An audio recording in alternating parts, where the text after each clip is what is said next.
Oyez, oyez, mes chers chevaliers de la table ronde. En 2005, quand ce jeu est sorti, c'était un ovni. Clairement. Un beau jeu, très beau jeu avec tout ce matériel, un jeu de coopération, ça n'existait pas vraiment à l'époque, et un jeu vraiment très complet. Donc ce jeu-là a été vraiment très très important dans les jeux modernes. Nous avons ici 7 chevaliers, nous, les joueurs, autour de la table ronde à Camelot. Camelot, c'est cette forteresse qui est ici. Les 7 chevaliers vont lutter contre les forces du mal, caractérisées par ces cartes noires, pour gagner des épées blanches et gagner contre les forces noires qui viennent nous tuer. Ce jeu a aussi quelque chose de très spécial, puisque parmi les joueurs, il peut y avoir un félon. Donc on va récupérer une carte allégeance en début de partie.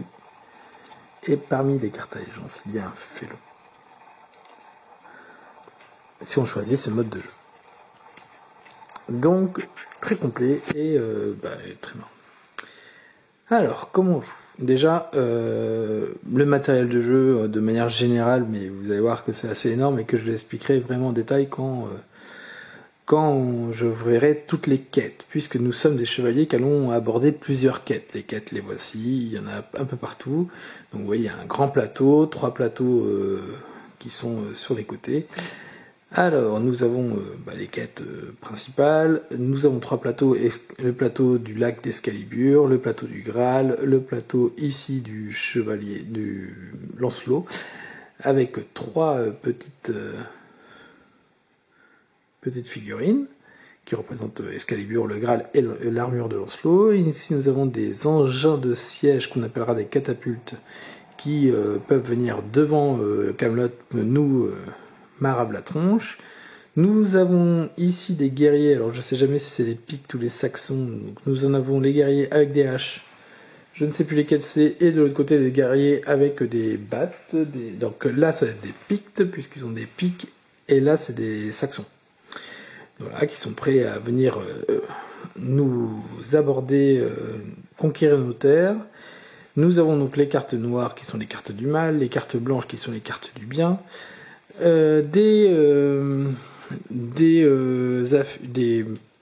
blasons de personnages qui sont tirés au hasard en début de la partie en fonction du nombre de joueurs. Donc si vous êtes 5 joueurs, vous prenez 5 blasons, ils sont tirés au hasard.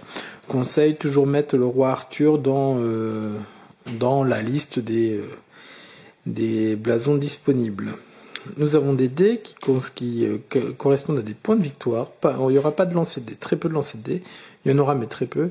Des points de victoire, et on commence tous avec 4 points de victoire que l'on met sur son blason. Voilà, comme ça. Une fois qu'on a pris notre rôle, on le met comme ça. En fonction du nombre de joueurs, on peut varier les plaisirs. Globalement, ce jeu est vraiment intéressant à plusieurs joueurs. Jouer à 3 ou à 4, c'est pas très intéressant. D'ailleurs, il sera très peu sorti en fait à 3 ou 4 joueurs. Il est très intéressant en fait à 6 joueurs avec un félon. Si on est 7 joueurs, il vaut mieux distribuer, parce que là il y a 8 cartes allégeance, il vaut mieux distribuer les 8 cartes d'allégeance et parmi les 8, ne pas regarder la dernière qui n'a pas été distribuée, et peut-être qu'il n'y a pas de félon. Peut-être qu'il y a un félon, peut-être qu'il n'y en a pas. Donc ça, ce petit doute peut créer une petite difficulté supplémentaire. Ce jeu se joue très bien à 5 avec un félon, très dur à 5 avec un félon, ou à 4 avec un félon, mais là c'est quasiment impossible. À 4 joueurs, il vaut mieux jouer tous ensemble dans la même équipe et ne pas avoir de félon. Voilà, donc on distribue bien sûr une carte allégeance du coup à tous les joueurs. Voilà, et chacun la regarde de manière discrète. Et donc avant de commencer aussi, chaque joueur prend une carte Merlin, qui est une carte blanche, Merlin. Un Merlin est distribué à chaque joueur. Il y a beaucoup de Merlin dans le jeu, mais un Merlin est distribué à chaque joueur, plus 5 autres cartes blanches. Donc voilà, sachant que dans les cartes blanches qui seront distribuées, il peut y avoir d'autres Merlins qui sont redistribués. Donc voilà, chaque joueur récupère donc un blason avec un dé qui va sur le numéro 4 et s'installe pour jouer. Comment on joue ? À chaque tour du jeu, donc chaque joueur joue l'un après l'autre. Nous sommes des chevaliers qui allons prospecter dans le monde pour faire des quêtes ou pour faire des actions. Globalement, à chaque tour de jeu, un joueur, et c'est écrit en fait, je vais le montrer, c'est écrit dans l'aide de jeu, c'est écrit ici, voilà. Un joueur fait une action du mal pour commencer, puis après fait une action héroïque.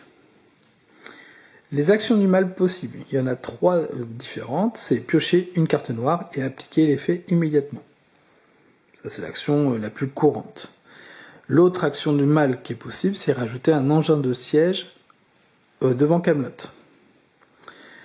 Une autre action du mal, c'est de perdre, que le chevalier en lui-même perd un point de bravoure. Donc moi, tout à l'heure, j'étais le roi Arthur. Le roi Arthur perd une vie. Donc le 4 devient un 3. Voilà. Donc ça, c'est des vies, en fait. Ah oui, j'ai oublié de dire, c'est le roi Arthur qui commence la partie. Toujours. Donc voilà pour les actions du mal. Donc chaque joueur, avant de jouer, actionne une action du mal qui pourrit plus ou moins la partie. Souvent la partie. Ensuite, le joueur effectue une action héroïque qui choisit parmi plusieurs actions. Donc la première action, c'est accomplir l'action d'une quête, donc en fonction de là où il est. Une autre action, c'est de se déplacer vers une quête. Donc ça coûte une action. Troisième action, jouer une carte spéciale blanche, puisque parmi les cartes blanches, il y a des cartes spéciales. Donc vous voyez là, il y a des cartes blanches. Alors là, on va faire le descriptif en même temps. Là, vous avez une carte Graal qui n'est pas une carte spéciale. Vous avez plein de cartes combat. Donc les cartes combat qui ont des valeurs entre 1 et 5. Voilà, là j'ai fait tomber. Je voulais pas faire tomber, mais j'ai fait tomber. Hop, hop, hop. Hop, voilà, raté. J'en ai aucune. Eh ben c'est pas de bol. J'ai aucune carte spéciale de toute façon. Voilà. Les cartes spéciales sont les cartes qui ont des petites dorures là à côté de leur du point bleu là. Donc voilà, cette carte renfort, faut lire, hein. Je vais pas toutes les écrire. Donc voilà. Ou sinon, alors en plus d'une action héroïque, donc je répète, se déplacer, accomplir une action héroïque sur la place, une action de la quête, jouer une carte blanche spéciale, ou défausser 3 cartes identiques, vraiment identiques, pour gagner un point de bravoure, un point de vie. Bon, c'est un peu le jeu du petit slip. Et enfin, on peut aussi accuser un autre chevalier d'être un félon. Pour accuser un chevalier d'être un félon, il y a des conditions. Il faut que 6 engins de siège soient devant Camelot. Ça veut dire qu'il faut globalement qu'on soit à la moitié du jeu. 6 engins de siège ici, ou qu'il y ait 6 épées sur la table ronde, puisque les épées vont se mettre sur la table ronde. Peu importe la couleur. 6 épées noires ou 6 épées bleues. Donc voici les conditions pour accuser quelqu'un de félonie. Et je me raconterai tout à l'heure les conditions de comment on fait pour accuser quelqu'un et surtout les conséquences d'une erreur ou de quelque chose de bon. Si on veut accomplir une deuxième action, on a le droit, mais on doit sacrifier un point de bravoure. Voilà. Et on peut aussi utiliser, puisque chaque chevalier a un pouvoir spécial, on peut utiliser son pouvoir spécial de manière totalement gratuite par contre. C'est un pouvoir spécial. Donc voilà, une action du mal, une action du bien, avec peut-être une action supplémentaire en perdant un point de bravoure. Ce qui est assez rare puisqu'on part avec 4 points de bravoure, hein, donc on part pas avec beaucoup de points de bravoure. Donc voilà. Ce jeu est vraiment une course contre la montre, contre les forces du mal, donc ça se termine. Le jeu se termine sous 3 conditions, et ce sont des conditions qui sont des points de vie, des défaites pour les joueurs. Alors, les défaites possibles, puisque c'est comme ça surtout que ça se termine. S'il y a 12 engins de siège devant Camelot, le jeu se termine aussitôt, on a perdu. Si tous les joueurs sont morts, ça me paraît évident, mais si tous les joueurs sont morts, c'est perdu. Et enfin, s'il y a plus de 6 épées noires dans Camelot. Alors ça, je vérifie. 7 épées noires, pas 6. Voilà. S'il y a 7 épées noires, c'est perdu. Et nous, les chevaliers, on gagne si toutes les épées, toute la table ronde est remplie d'épées, et que parmi les épées, il y a une majorité d'épées blanches. Voilà, sachant qu'il peut y avoir plus que le nombre que 12 épées ici, parce que il y a des quêtes qui font gagner plusieurs épées, donc on peut arriver à 13, 14 épées. Mais parmi les 13, 14, il faut que la majorité d'entre elles soit blanche. La majorité absolue. D'accord, il ne peut pas y avoir égalité. Voilà comment on gagne la partie, donc il y a plus de chances de perdre la partie que de gagner. Bon, maintenant qu'on est là, et qu'on peut... on peut expliquer maintenant toutes les quêtes, puisque globalement c'est ça le principe du jeu, c'est d'expliquer les quêtes, comment fonctionnent toutes les quêtes. Donc je vais vraiment installer tout le jeu pour expliquer toutes les quêtes, donc il y en a 6 ou 7 à expliquer, donc c'est quand même pas mal de choses à faire. Voilà, pour l'explication générale du jeu, maintenant les quêtes. Alors pour commencer, on va vraiment pas commencer en fait pour une quête, on va être à Camelot, au fief de départ, autour de la table ronde, puisque Camelot se fait attaquer par des engins de siège, on en voit 4 installés ici, sur la gauche.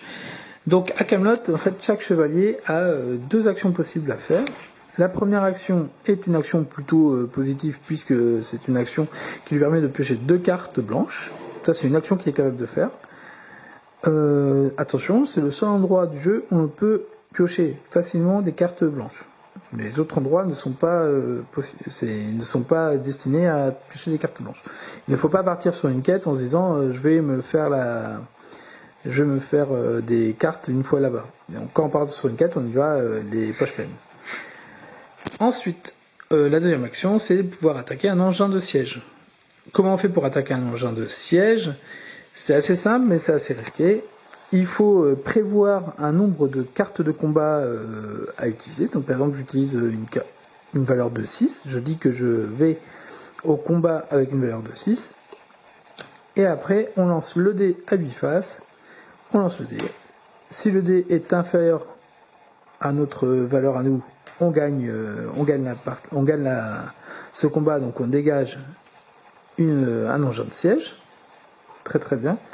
Si le dé est supérieur ou égal, donc c'est-à-dire si j'avais fait 6, eh bien l'engin de siège survit et moi je perds un point de bravoure.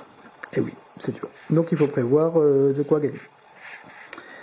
Donc ce n'est qu'un pari et bien sûr si vous jouez 9, eh ben, vous êtes sûr de gagner. Mais il faut pouvoir jouer les 9 à chaque fois et ça fait utiliser des cartes de combat. C'est quelque chose qui va être permanent pendant tout le jeu, cette quête-là, enfin ce combat-là, et qu'il ne faut pas perdre de vue l'idée que dès qu'il y a 12 engins de siège, le jeu est terminé. Voilà, donc c'est un peu risqué. Voilà pour Camelot.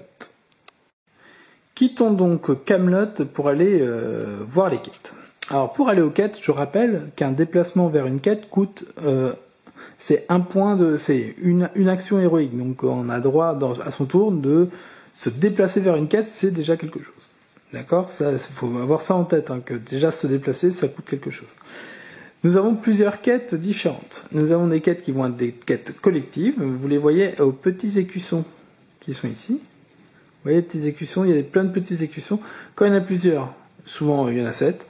Ce sont des quêtes collectives. Quand il n'y en a qu'une, ce sont des quêtes individuelles. C'est-à-dire que les quêtes individuelles, quand un chevalier vient sur la quête se termine quand le chevalier quitte la quête ou quand les forces du noir ont terminé ou les forces du blanc ont complètement terminé. Mais un joueur ne peut pas y aller, partir et revenir plus tard. Ça, c'est impossible. C'est le joueur, il vient, il fait la quête en entier et après il repart. Donc les quêtes nous avons aussi des quêtes de combat. Les quêtes de combat, c'est globalement les quêtes individuelles, le chevalier noir qui est ici et Lancelot qui est ici, sachant que derrière Lancelot, il y a la quête du dragon qui est une quête de combat mais collective. C'est pour tuer un dragon, faut y aller. Nous avons aussi des quêtes qui sont des quêtes uniques, des quêtes temporaires qui ne durent qu'une seule manche. Donc la quête d'Excalibur, la quête du Graal et la quête de Lancelot. Sachant que Lancelot derrière, il y a la quête du dragon qui devient une quête continuelle. Et nous avons des quêtes continuelles qui se déroulent tout le temps, qui s'enchaînent.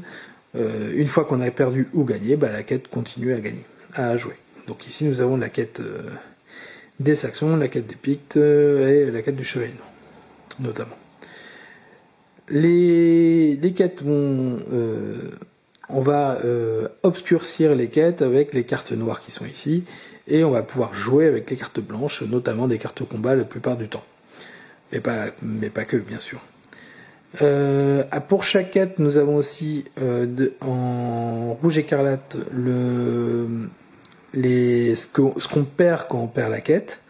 Alors c'est souvent une épée noire ou deux ou trois, un nombre de dés et des points de bravoure qui sont perdus par les personnes qui sont présentes sur la quête. Ici nous avons des catapultes qui se rajoutent, des engins de siège qui se rajoutent. Ça c'est quand on perd. Quand on gagne, c'est une épée blanche, un nombre de cartes. Donc là regardez, je vais être plus proche. Donc 4 cartes blanches qui sont à distribuer entre les joueurs qui sont présents sur la quête quand la quête se termine. Bien, positivement. Donc du coup, les cartes ne sont pas distribuées de manière aléatoire. On peut discuter pour savoir qui prend quoi. Et un point de bravoure pour toutes les personnes présentes sur la quête. Il y a aussi des quêtes un peu spéciales, dont les quêtes avec des objets, des reliques, des objets à gagner. Ces objets-là sont gagnés par la personne en fait qui résout en dernier cette quête. Voilà. Donc si c'est le vert qui termine cette quête, bah, c'est lui qui gagne l'Excalibur et qui pourra l'utiliser. Voilà, pour les quêtes. Bon, globalement ça marche comme ça. Et on va décrire maintenant toutes les quêtes une par une pour voir comment ça fonctionne. Alors il y en a beaucoup qui fonctionnent de la même manière, hein, notamment les quêtes de combat fonctionnent toutes de la même manière. Donc là maintenant il faut décrire les quêtes, comment ça fonctionne. Voilà. Alors, nous allons commencer par la quête des Saxons, qui est exactement la même que la quête des Pictes. Donc la quête des Saxons, c'est l'arrivée massive des Saxons qui viennent du nord sur leur vaisseau maritime et qui viennent envahir nos terres, et c'est la même chose pour les Pictes de l'autre côté. Donc les quêtes des Saxons et des Pictes s'alimentent de deux façons différentes, de toujours la même façon plutôt. On a des cartes noires qui s'appellent Pictes ou Saxons. Donc si je pioche une carte Saxon, donc on voit bien la hache, et la hache on voit bien là, donc c'est assez facile à savoir. S'il y a un Saxon qui arrive, on prend une... Ah, je les ai mis où ? Je les ai enlevés, je les ai mis de côté, ils me faisaient peur les Saxons. On prend une figurine Saxon et on la met sur le numéro 1. Voilà, tout simplement. Si on repioche une carte Saxon, on met sur le numéro 2 et ainsi de suite. Donc il y a 4 places, donc 4 places pour 4 Saxons. La quête se termine quand les 4 places sont utilisées. Voilà, tout simplement. Et on perd la quête quand il y a 4 Saxons qui arrivent.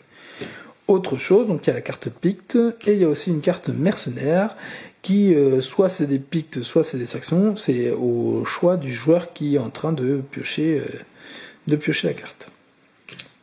Comment on contre cette quête ? Eh ben, on a des cartes qui vont de 1 jusqu'à 5 ici, voilà.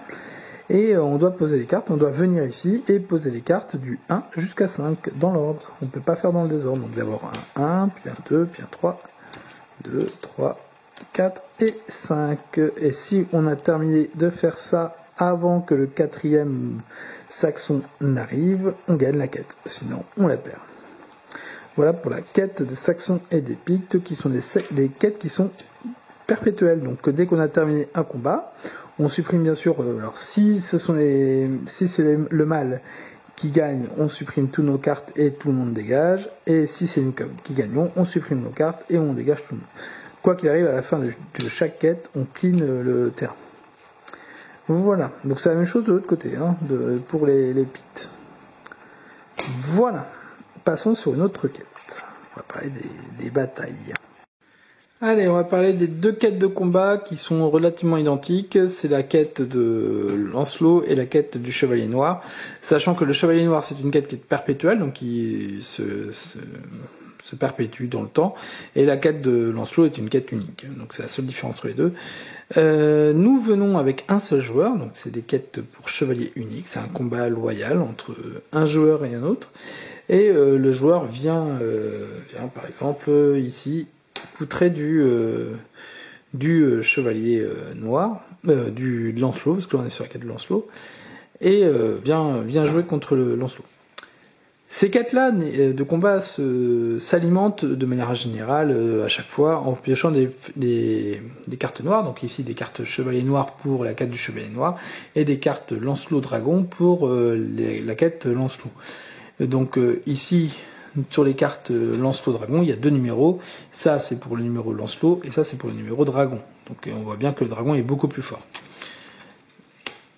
Quand on pioche une carte noire et qu'on la pose, on a 2 choix, soit on la pose de manière cachée, soit on la pose de manière, alors c'est là, soit cachée, soit non cachée.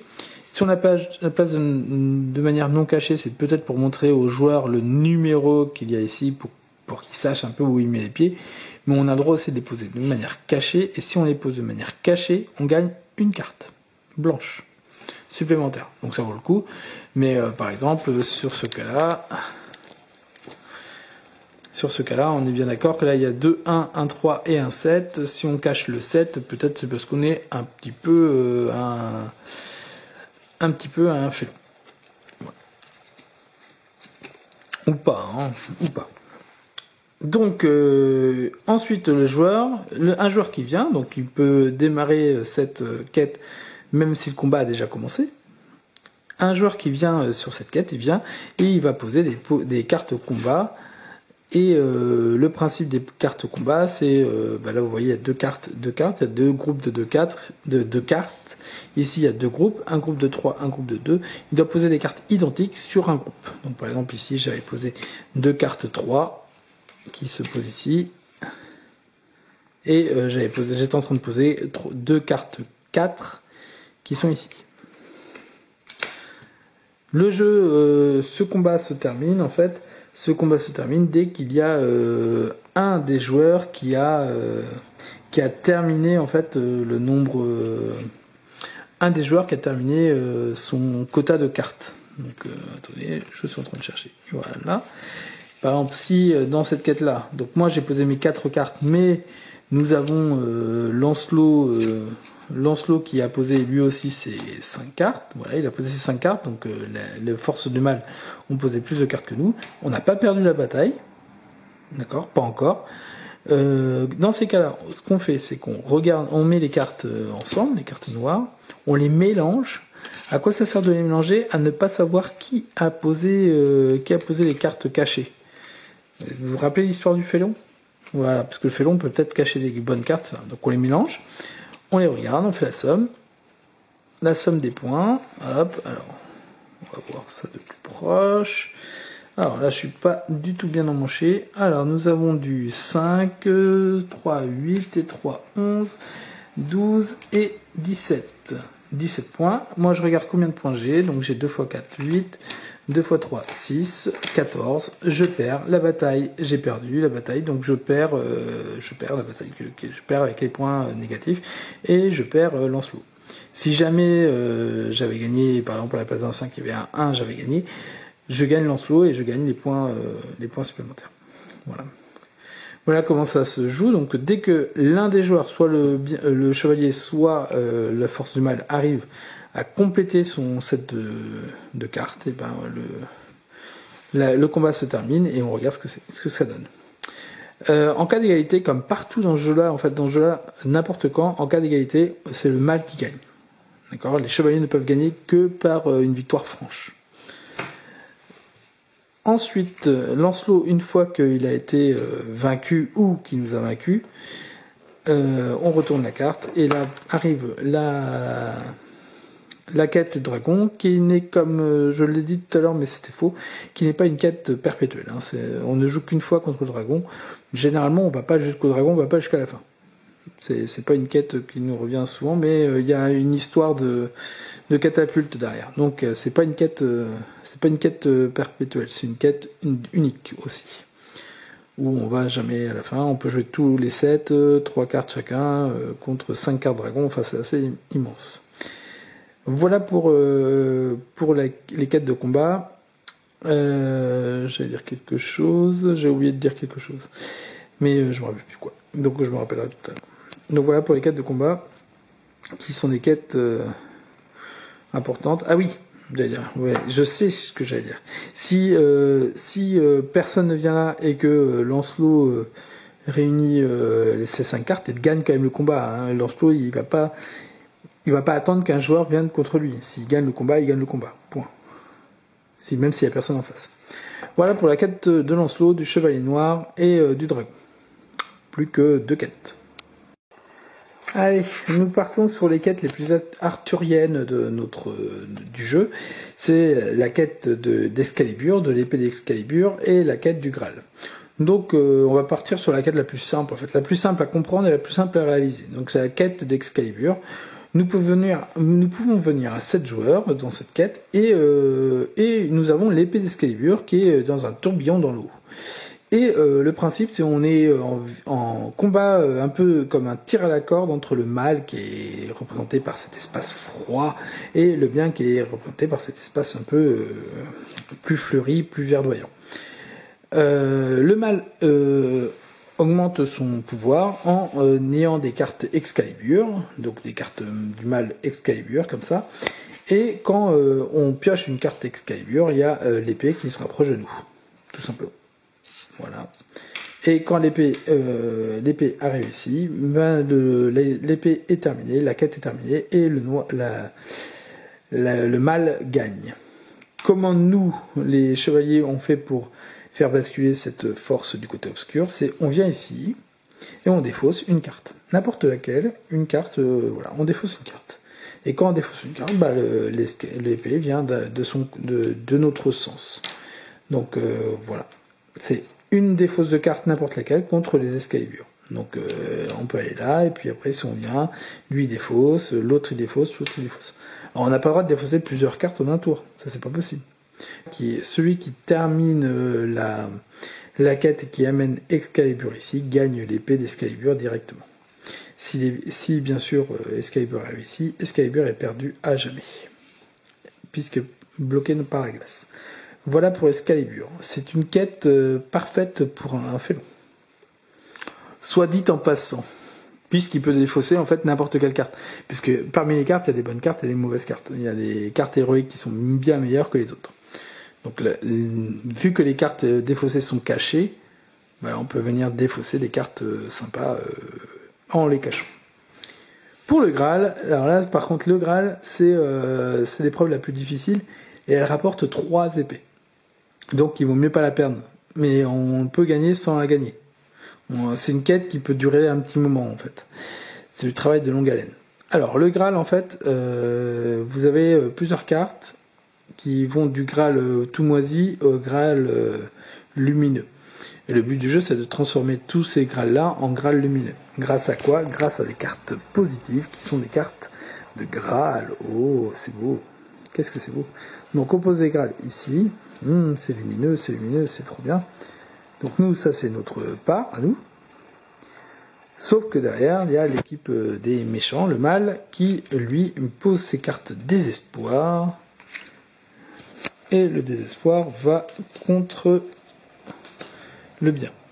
Alors je vais en poser 3 comme ça pour expliquer.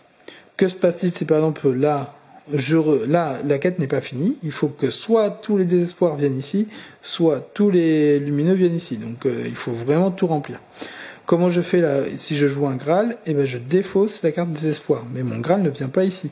Il va falloir plus tard revenir avec une autre carte Graal et venir ici. Mais entre temps, le jeu peut venir avec une carte désespoir et venir ici. Donc c'est un peu long. Et c'est pareil pour le désespoir. Si le désespoir vient à la place du Graal, il supprime cette carte Graal et il doit revenir dessus. Donc c'est un peu long, c'est une quête un peu longue, mais il y a une carte encore plus méchante, c'est la carte qui s'appelle la carte Désolation. Alors la Désolation, il y en a moins que les désespoirs, heureusement, puisque la Désolation c'est encore pire, c'est on supprime la carte Graal et la carte Désolation s'installe dessus. En plus de venir, elle défausse une carte Graal. Donc c'est double effet désespoir. La désolation, c'est pire que le désespoir. Cette quête s'arrête dès que toutes les cartes sombres sont venues jusqu'ici et on perd la quête et généralement on perd la partie. Parce que 3 épées noires, ça fait mal. soit on remplit toutes les cartes blanches, et dans ce cas-là, on réussit la quête, et on a de fortes chances à réussir la partie, puisqu'on a gagné 3 épées blanches. C'est vraiment une quête qui définit quand même qui gagne ou pas la partie. Le vainqueur de cette quête peut gagner ce petit trophée qui est le Graal. Voilà. Voilà pour Excalibur et le Graal. Ensuite, nous avons 3 quêtes qui sont des quêtes du coup, 4 quêtes qui sont des quêtes temporaires qui ne font qu'une fois. Donc il y a Excalibur, il y a le Graal, il y a le Chevalier Noir, mais lui à la limite pas le Chevalier Noir. Lancelot que j'ai mis là-bas tout au fond. Lancelot et le dragon qui est derrière. Quand les cartes, quand le Graal est terminé, quand Excalibur est terminé ou quand le dragon est terminé, à chaque fois qu'on va piocher une carte de désolation, et c'est écrit sur la carte, c'est écrit en dessous, si jamais la carte du Graal est terminée, on envoie, à chaque fois qu'on pioche une de ces cartes-là, on envoie un engin de siège à Camelot, une catapulte. On rajoute une catapulte. Dès qu'on pioche une carte pourrie, en fait, sur ces quêtes-là, Excalibur ou Désespoir ou Dragon, on remet un engin de siège à Camelot, ce qui peut aller vite après. En fait, ça accélère le nombre d'engins de siège à Camelot. Donc voilà. Donc du coup, c'est compliqué. Alors c'est marqué ça. Hop, si on retourne le plan derrière, vous voyez. N'importe quelle carte négative rajoute, si je fais ça en l'envers, un engin de siège à Camelot. Donc voilà. Donc là, j'ai expliqué toutes les quêtes. Un rappel. Enfin, je l'ai pas dit, donc c'est pas un rappel, c'est une information. Dès qu'on termine une quête, on rentre tous gratuitement à Camelot. Raconter nos exploits à Camelot. Nos exploits ou se faire gronder parce qu'on a perdu la quête. Mais quoi qu'il arrive, quand on perd une quête, on arrive à Camelot de manière gratuitement. Donc là, par exemple, ces 3-là viennent de récupérer Excalibur. Non, allez, plus fun. Ils viennent de perdre Excalibur. Donc la quête est terminée et les 3 rentrent, hop, à leur siège à Camelot. Ils peuvent reprendre le plein de cartes blanches et repartir ailleurs plus tard. Donc voilà. Maintenant, je vais donner quelques informations diverses et variées. Sur quelques cartes et notamment Merlin, hein. Les Merlins sont importants, et sur des cartes spéciales et tout ça. Donc je pose un peu et... Alors, quelques détails de jeu avant de continuer. Alors, des détails qui sont vraiment très techniques. Un joueur ne peut pas, une fois qu'il a 12 cartes héroïques, 12 cartes blanches dans la main, il ne peut pas piocher 2 cartes supplémentaires au niveau de Camelot. Donc ça, c'est impossible. Voilà, première information. Deuxième information, une fois que la pioche des cartes blanches est terminée, on reprend toutes les cartes qui ont été défaussées blanches et les cartes, on les reprend toutes, on les mélange pour refaire un autre paquet. Et en même temps, on fait la même chose avec les cartes noires. D'accord, c'est une fois que les cartes blanches sont passées, on fait la même chose avec les cartes noires, et ça peut être pourri si on est passé par des cartes pourries. Dans les cartes noires, il y a des cartes très méchantes, des cartes spéciales, il faut lire, hein, tout simplement. Ce sont des cartes qui sont visibles avec un petit écusson rouge. Voilà. Il y a vraiment des vraies saloperies. Dans ces cartes-là, il y a des saloperies, Viviane, les brumes d'Avalon, c'est vraiment de la merde. Donc voilà. Et notamment, nous avons des Merlins. Alors les Merlins, ils ont des pouvoirs un peu spéciaux. Et notamment, un pouvoir important des Merlins, c'est qu'on peut jouer 3 cartes Merlin pour... En fait, les cartes Merlin se jouent à leur tour, comme des cartes spéciales, à son tour. Sauf que si y a une mauvaise carte, une carte spéciale noire qui arrive, les joueurs peuvent décider entre eux de jouer 3 cartes Merlin pour supprimer l'effet de la carte noire, pour supprimer la carte noire qui vient d'arriver. Alors les joueurs jouent du coup hors de leur tour, mais ça c'est possible.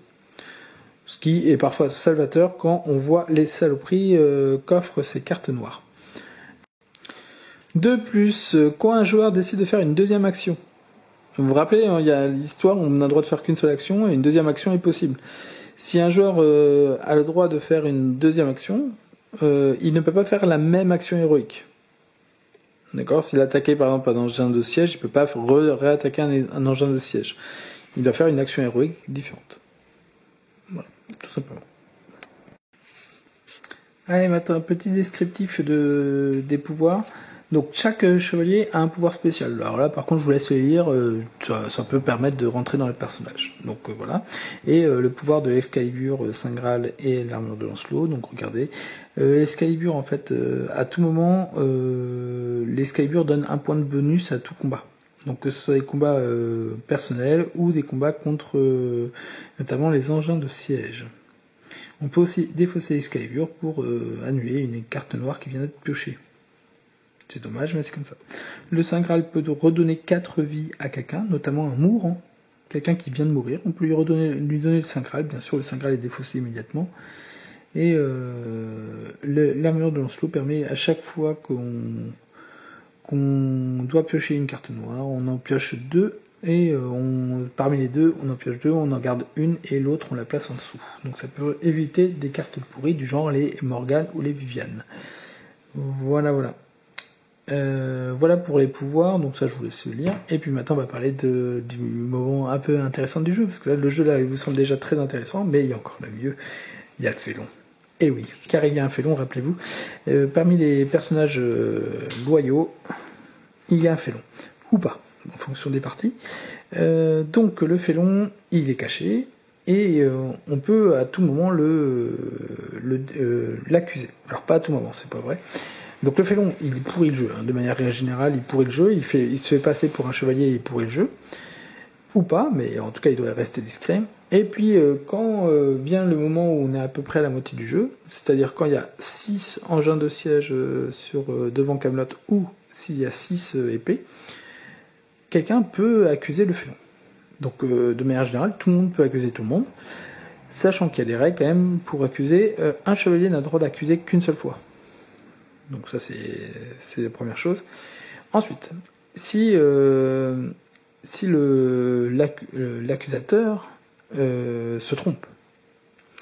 l'accusateur se trompe, on retourne une épée blanche et on la transforme en épée noire. Exemple, je me trompe, épée blanche, épée noire. On la retourne, on ne rajoute pas une noire, on retourne une épée blanche vers une épée noire. Et oui, c'est nul de se tromper. Ensuite, si l'accusé c'est vraiment le félon, on rajoute une épée blanche au jeu. Ça c'est encore mieux. Voilà. Le félon, bien sûr, a le droit d'accuser lui aussi, hein, et bien sûr il se trompe, donc il fait transformer une épée blanche en épée noire. Il vaut mieux faire ça avant les autres. Voilà. Et le félon, une fois qu'il est félon, il retourne la carte, son prospectus, il retourne et il a son but du jeu, tout ça. Alors c'est beaucoup de choses à écrire pour pas grand chose, hein, il n'a pas grand chose à faire.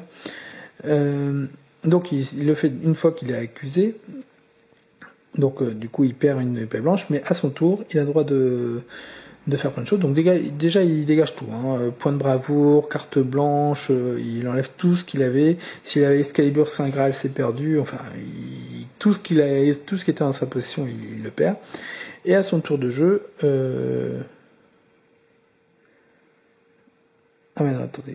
à son tour de jeu, il a 2 choses à faire. Il harcèle les chevaliers, c'est-à-dire qu'il va piocher une carte blanche chez un chevalier. Et deuxième chose à faire, c'est il accomplit une action du mal, donc parmi 2, soit il rajoute un engin de siège, soit il pioche une carte noire. Voilà, et il applique son effet. C'est une des 2. Et il a aussi quelque chose, si lui il avait l'armure de Lancelot, il a le droit d'appliquer l'armure de Lancelot, c'est-à-dire de piocher 2 cartes noires et de choisir celle qu'il veut parmi les 2. Bien sûr, la pire, évidemment. Donc voilà pour le félon quand il est découvert. Mais le félon est globalement plus utile quand il est chevalier. Bah oui, il pourrit un peu plus le jeu. Si le félon n'a pas été découvert à la fin de la partie et que les joueurs n'ont pas découvert le félon, à la fin de la partie, on prend 2 épées blanches et on les transforme en épées noires. Donc ça fait mal, hein. Sur une majorité de 12, quand on en perd 2, ça peut être très douloureux. Donc le félon, il faut le chercher, il faut le trouver. C'est pour ça qu'à 7 joueurs, c'est bien d'avoir 8 cartes et après de pas savoir s'il a fait long ou pas. Donc parfois on hésite quand même à porter cette accusation avant de trouver le bon résultat. Et oui. Et généralement ça va de suite. Hein. Si bleu dit que violet est fait long et ça marche pas, jaune va accuser bleu, et ainsi de suite en fait. C'est un peu effet boule de neige. Voilà pour le fait long. Alors c'est ce qui est drôle hein, dans ce jeu-là, c'est vraiment le côté fait long. C'est ça qui est drôle au Chevalier de la Table Ronde. Et ça complète vraiment un jeu excellent, très complet. Faites-vous plaisir à prendre des voix de chevalier, à rentrer dans les rôles des chevaliers. C'est quand même un jeu qui a été, comme je le répétais au début de l'explication, une vraie bombe ludique quand il est sorti. Depuis, il y a eu plusieurs jeux coopératifs, mais celui-là, c'était le premier, c'était bien. Voilà les Chevaliers de la Table Ronde.